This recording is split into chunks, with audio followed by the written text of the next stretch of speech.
So we were just talking about eating and eating fast. Yeah, I have a bad habit after 20 years of eating fast. I don't know if I ever had a good habit of eating slow.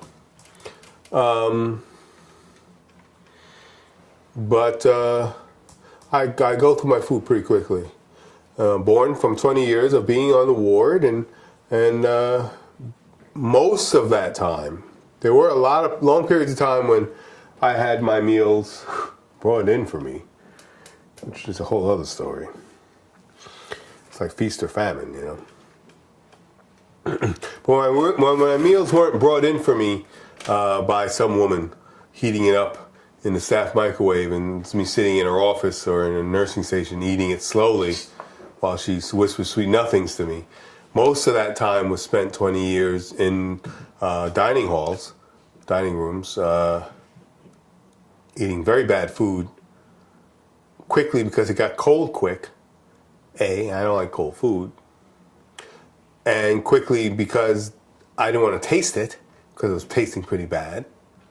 And quickly because I had to eat, but I didn't want to taste the bad food, so I'd eat quickly, and so it was hot, and I didn't taste it, and I also didn't want to be in that environment, and also because we didn't have that much time to eat. They gave us a half hour, but it took 15 minutes for everybody to get their tray. So depending on where your tray was in positioning in the portable thing that they heat up the meals in, you could have been first or you could have been last. And if you were last, you had 10, 15 minutes. So you learn to eat your food quickly. There are other people like your friend who says, you're afraid of somebody taking it from you. I've never experienced that. I've never even seen that, to be honest with you. So he could maybe be trying to sell you a story on what his experience was based on having to eat with people that he didn't want to eat with, who may have been darker skinned or whatever. I don't know. We won't go there. But, I never had that experience of someone trying to steal my meal. Even when I was in prison, Even when I was in jail, Rikers Island, which is not prison, trust me. But even when I was there, I only spent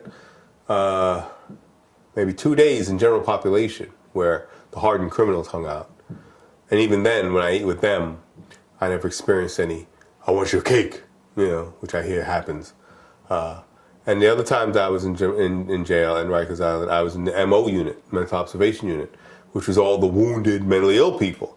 And we loved each other. You want more cake? Let's see if we can get more cake. They were my people. They would, and that's why a lot of people from general population were trying to cop out to an insanity plea, or if not cop out, at least get in MO unit for a little while, because they knew that it was sweet. It was like sensitive, vulnerable people that they could probably take advantage of and run the house if they got in good enough, and also get the rewards of being in a ward where people took it easy on you. So it was the best place to be. But they were found out quickly and were run out, usually by the house gang, of who were the mentally ill people, who were the trustees, and probably the most together of the mentally ill in the house. Together enough to form a unit of people who did all the cleanup and doled out all the justice when things went wrong. The house gang. I didn't join the house gang because I didn't want to clean up, and I also didn't want to have to take up arms in case somebody needs to be beaten down, which happens. I was the house artist and the house scribe. I'd write letters for everybody, and most of them couldn't read or write, so I'd write letters for everybody. Yeah.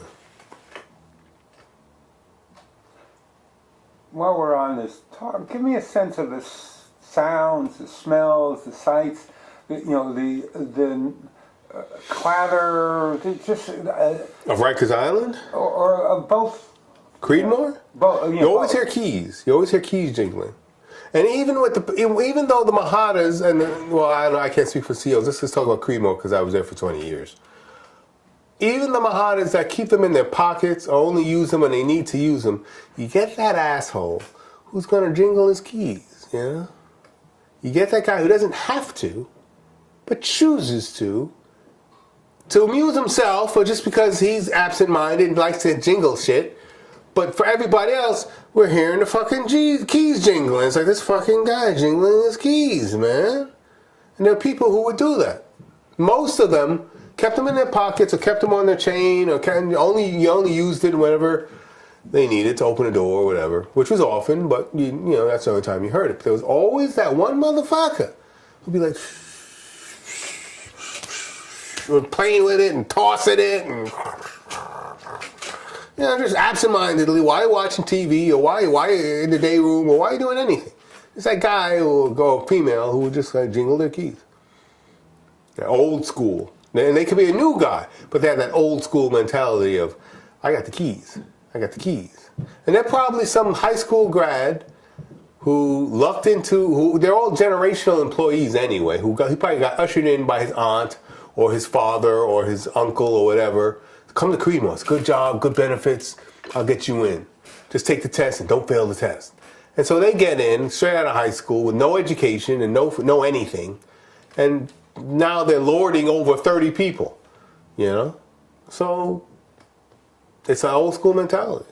A lot of them are old, and the union that the Mahadas belong to is the correctional officers union. So it's all part of that whole correction officer mentality, that whole I got you motherfucker mentality, you know? And some of them really belong to that generational way of thinking. My mom's was a CEO, was a Mahata. My dad's was a CEO. My uncle's a cop. My other uncle was a Mahata back in the 50s. Yeah, we go back in Creedmoor. They're like dynasties in Creedmoor. Certain names that were like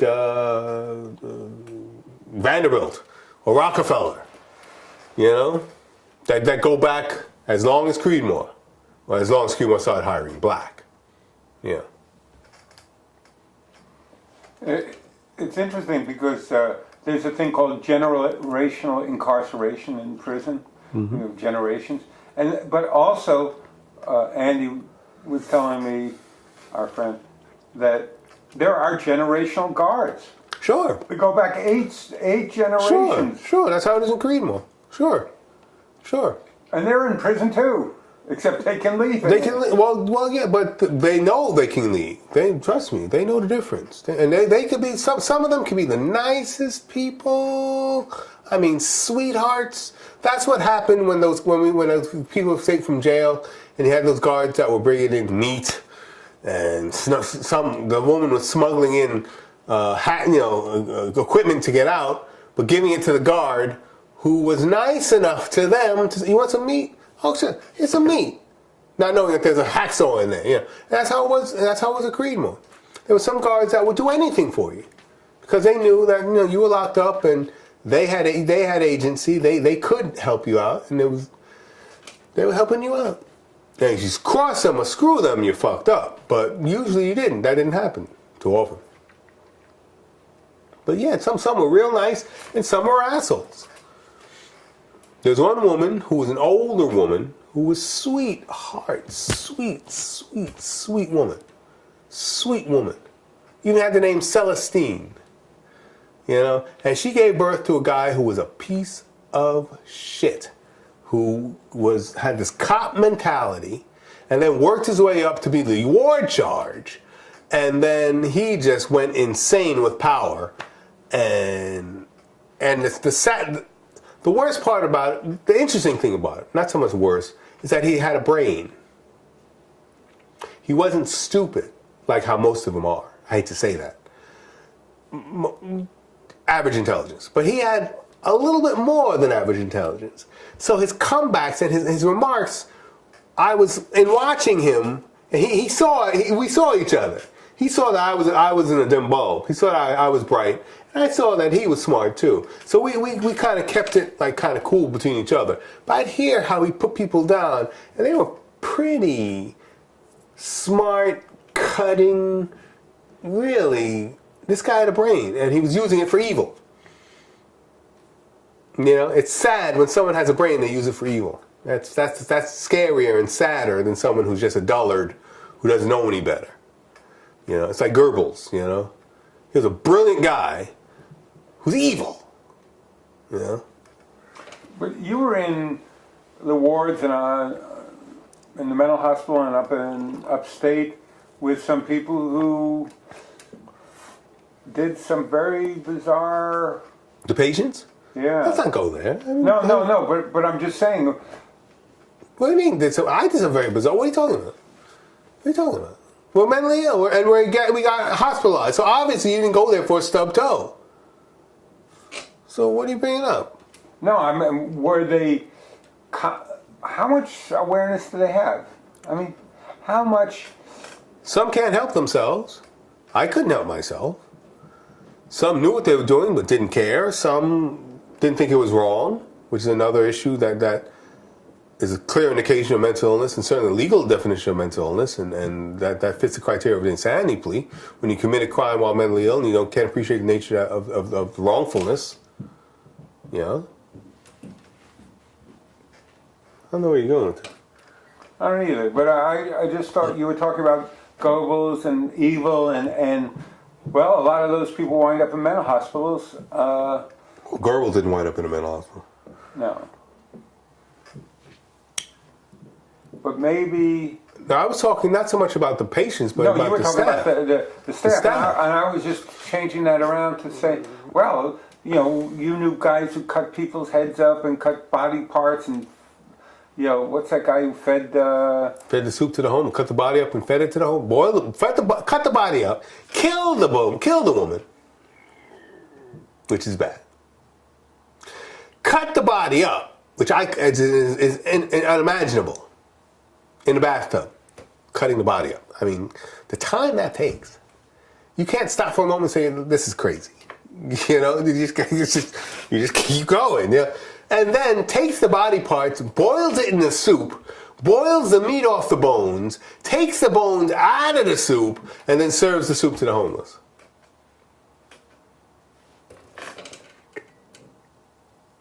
what's his name again? Come on. No, but isn't that guy who's well known? Let's not do that. I don't want him getting out and coming after me. That's I might be soup you might be for the homeless. You're already nuts, so you might be soup nuts. You wouldn't taste very good anyway, so you're All that dark meat, right? all that dark. Yeah, thank you, Gio. You're welcome. No, but I'm really interested in what struck you as most bizarre and inhuman in your No, let's not go there. No, I mean that guy was pretty inhuman. And what made it even stranger is that he was a really nice guy. We'd go I hate to say this, but I brought this up before. We were upstate in a criminal hospital for the criminally insane that happened to have a pool in their gymnasium, a heated pool. So we'd be hanging out in the pool talking, and we'd have great conversations. And he was a very intelligent, very nice guy who just happened to do this horrible, horrible, horrible thing. Did you talk to him about it? What was his Well, he was cagey. He was a Southerner, and he was cagey. I might have done it, and then I might not have. I don't know. That's for the judge to decide. I'm not going to go in this case. He was in the middle of his case. I'd already pled out, and he was fighting it in court or going to court for it. And so he was going back and forth to court from where I knew him. And he was, I know his lawyer. All right, well, I don't want to stop trying to get deep into the case, man. I don't want to bring the guy up. You don't want to be made soup to nuts. Well, nuts to soup. Or the nuts in the soup. Well, I mean, so can you talk about some other that got your attention?